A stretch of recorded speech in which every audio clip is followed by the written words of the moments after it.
The interviews from the announcers booth continue here at a Century Mile. Last week we had Dan Jukich, who shipped in for our first day of racing. We now have our full-time announcer in place, and it's the beloved Sugar Doyle. Sugar, thanks for joining us here. Hey, thanks for having me. It's great to be back in Alberta. I always have a great time here. So, Sugar, you got through your first card here at the mile last night. What do you think of the announcers booth and the view up there? You know what? The sight lines are really good. I had never been to Century Mile before. Of course, it opened up last year. I didn't make it out to Alberta in 2019, but you know what? The announcer booth, lots of room. I had some people up to watch a race with me, and I said, you know, I'm going to move around a little bit. So I like having lots of room. My booth in London, it's a little smaller. It's much like a phone booth, but I can still maneuver a bit. But there's a bigger layout here at Century Mile, and I enjoy it. Sight lines are great. Under the lights, the view was great as well. So great spot here, Century Mile. There's actually a great video that our social media team got last night of Sugar calling that races. You can check. I think it's on Instagram, Facebook, and Twitter as well, where we can get up into the booth with Sugar and watch him call the race. And Gentry was great at it. She got the video of the race on the left-hand side. You can actually see what's happening as Sugar's talking about it. So it's actually quite interesting to see kind of what goes into it. And you really could move around that Northlands booth. They had that shelf in the way. So you either sat on it or it was kind of, you know, just kind of right behind your knees. Right, that was a nice old announcer booth to call from. That ledge, I'd you know, lean back and sit in, but there was a bit of room there, but a whole lot more there at Century Mile for sure. And yeah, it was a lot of fun last night. It just brought back a lot of memories. You know, the people on the ponies following the races, coming by and waving. You know, just the heart feels good today. I know it had been a while since you had called thoroughbreds. I think 2015 you had mentioned at Fort Erie. Any nervousness going into the card? I know if I missed a couple weeks when I was calling at Northlands, it always felt weird to get back into it. But 5 years off the bench, I thought you sounded great. Did you have any trepidations going into it? I did. I tried to prep as best I could. Mile track racing, it's tougher because the horses are quite far away, especially on that far turn. It definitely helps that the sun does not set on the top turn. When I was at Fort Erie in 2015, later on in the evening, the sun would set right at the top of the stretch, as did it at Northlands Park. But Northlands Park was a 5/8 bull ring. The horses were a little bit closer, so it was a little bit easier to pick them up. But it worked out well for me last night. Being prepared, it's a whole new game. You know, I'm changing up the lingo. The horse names, a lot of new riders here too. Like Antonio Whitehall had a big night. Love Raf Zenteno Jr.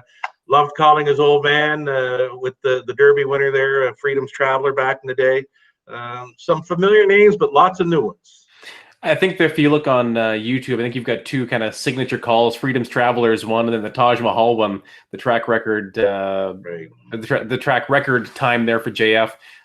Would encourage you to run out there and grab those two replays.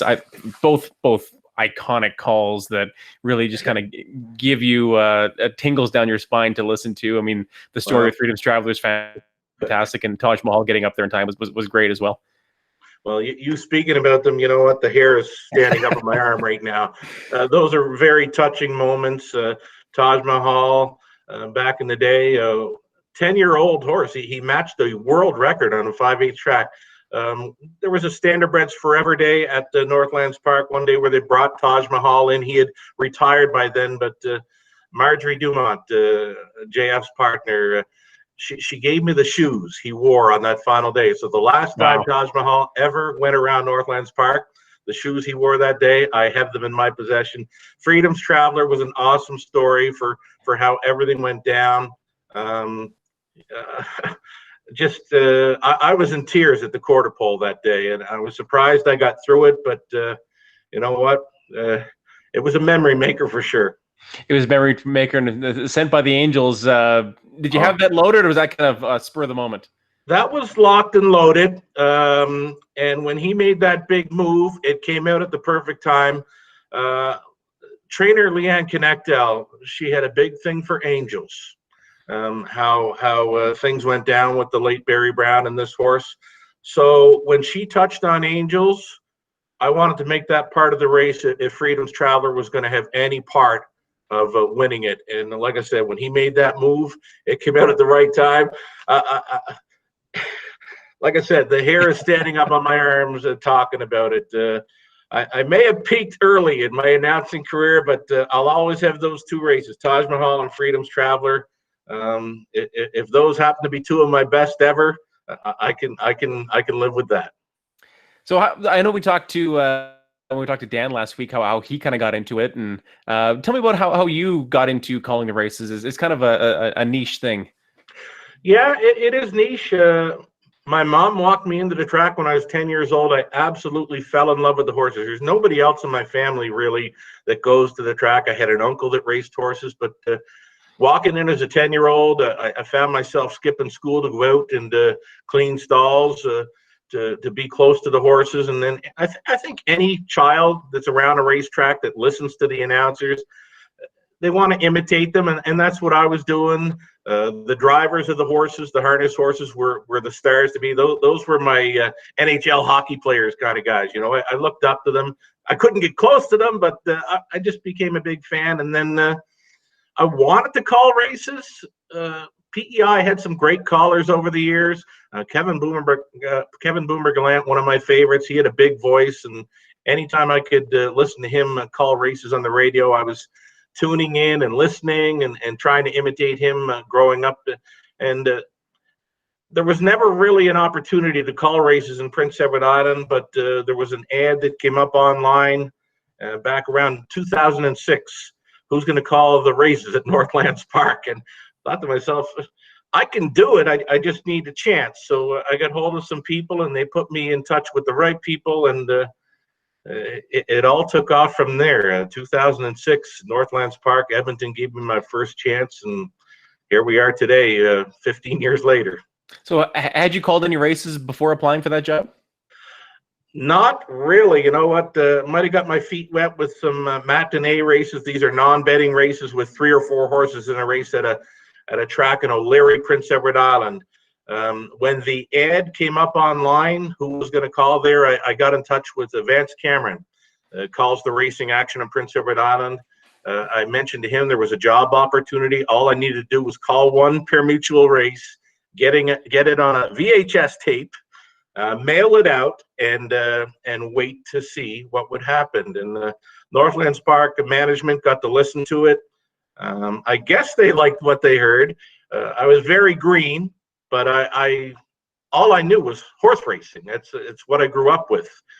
So they gave me an opportunity to call some races in the spring of 2006, and I fell in love with Alberta. So how many years did you call standard breds before you got into doing both breeds? As now, obviously, you can do both quite well. Right. 2006, I began as a harness caller. I went up to Grand Prairie in the summer of 2008 to call some harness racing action. I believe they were looking for a thoroughbred caller. I had never seen a thoroughbred in person before in my life. So I'm at Grand Prairie, and they asked if I wanted to try the thoroughbreds. I said, I'll try. Don't know if I can do it, but I'll try. And it went over pretty good. I got to know the thoroughbred people, and it was a fabulous summer, 2008. I come back in 2009, and they offered me the gig again, and I guess I did okay, because in 2010, Northlands Park offered me the full time of doing both harness and thoroughbred, and what a time it's been. I really enjoy the challenge of calling a thoroughbred race.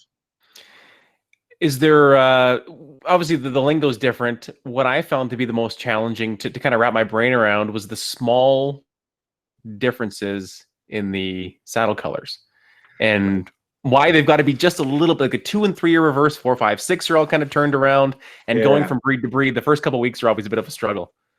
Yeah, that's probably been my focus the last few weeks. I've been watching some thoroughbred racing to train my brain to pick up on those saddlecloth differences.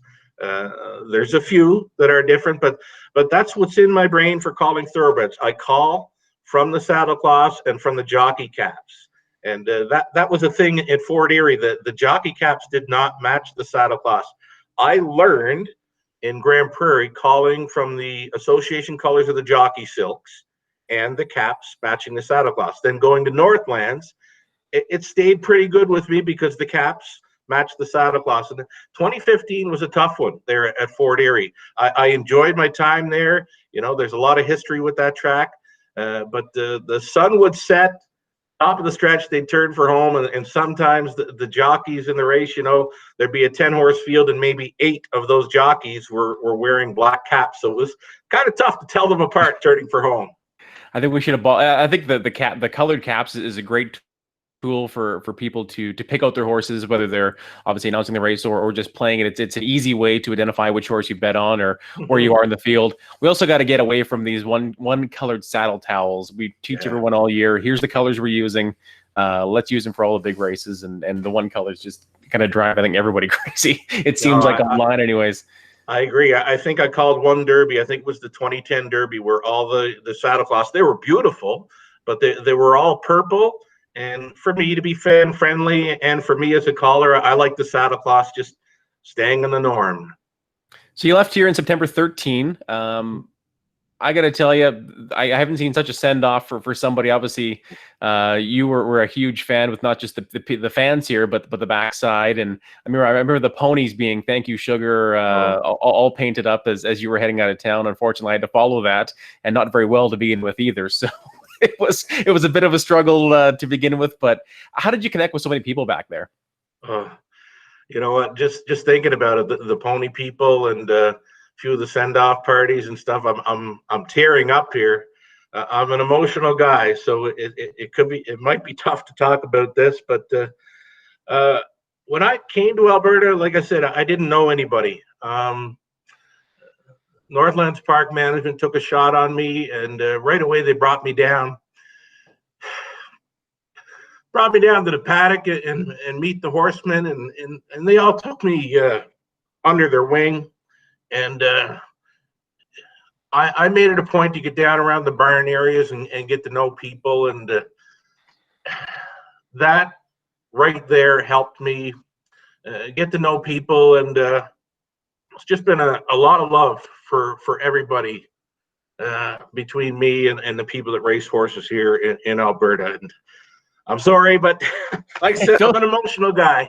Hey, don't be sorry at all. I think it's great. I mean, it obviously shows that you appreciate everything that they did when you went off, and it wasn't for a lack of a great opportunity. Obviously, you went to Western Fair, and they've kind of taken a huge jump in their profile the last couple of years as well. Yeah, London's a nice spot. Great racing team there. And that's what I love about racing organizations. When you're part of a great team and you're doing great things, everybody's on the same page. We're doing some great things there in London. There's a whole lot of potential here with racing in Alberta, 2 brand new tracks in Century Downs and Century Mile. And for me, be able to fit in here this summer and reunite with the horse people here, and it's really nice to come back and have an opportunity to play along with this team. And again, I see lots of potential here, and I think we're going to have some fun this summer. I think we're gonna have a lot of fun. Like I said, walking through the grandstand yesterday, the few owners we had around were thrilled to see you back and listen to you and just kind of have your signature style put on the races. And I mean, you're excited. You're trying to make everything as excitable as possible, whether it's a horse drawing away or even a tight stretch duel. Last night you had the yellow and purple blinkers battle in the last 1/8 of a mile. Yeah, we had some fun with that one. I was surprised I allowed myself to call a winner there. Mozani, that was close. that was really close. I thought afterwards I probably shouldn't have tried to nail that winner, but to me, I mean, like I said, the sight lines are really good there. I'm right on top of the finish line, so if I can tell myself who has won that race, I'll try. But I remember when I first started calling Northlands Park, if it's close, don't even bother trying to call the winner. Just say it's too close to call and wait on the photo. But when people have the money down and those owners are watching, they want to know who's winning for sure. But that was also, like you said, 2006. So 15 years of calling. And I mean, could you even venture a guess how many races you've got under your belt now? I don't keep a running tally, but I figure it's probably 1,000 or 1,200 a year. So I'm probably inching in on about 20,000 pretty soon. Yeah, you learn to grab those photos as you get a few more under your belt. So Yeah, and like I said, I'm right on top of the finish line here at the Century Mile. The sight lines are great, and the 5.5 furlongs, they're over in about a minute, so there's not a whole lot of time to work with.